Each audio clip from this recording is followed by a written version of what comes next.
इस्लामाबाद की एहतसाब अदालत में शरीफ ख़ानदान के खिलाफ 3 नैब रेफरेंसेस की समाअत हुई, जहां इस्तिग़ासा के मजीद 2 गवाहों के बयानात कलमबंद किए गए, जबकि तीसरे गवाह का मुकम्मल बयान रिकॉर्ड ना हो सका। अल अज़ीज़िया रेफरेंस की आज 25वीं, फ्लैगशिप इन्वेस्टमेंट रेफरेंस की 22वीं और लंदन फ्लैट्स रेफरेंस की 21वीं समाअत थी। समाअत के दौरान 2 गवाह निजी बैंक के ऑफिसर्स गुलाम मुस्तफ़ा और यासिर शब्बीर के बयानात रिकॉर्ड किए गए, जबकि तीसरे गवाह आफाक अहमद का मुकम्मल बयान रिकॉर्ड नहीं हो सका। गवाह आफाक अहमद ने अदालत को बताया कि सुप्रीम कोर्ट से अभी तक रिकॉर्ड मौसूल नहीं हुआ।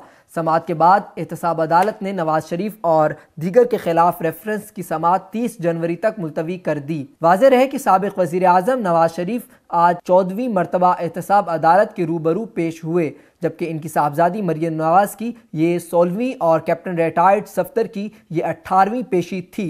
खिलाफ मामूल साबिक़ वज़ीर आज़म आज समाअत के बाद मीडिया से बातचीत किए बगैर ही रवाना हो गए।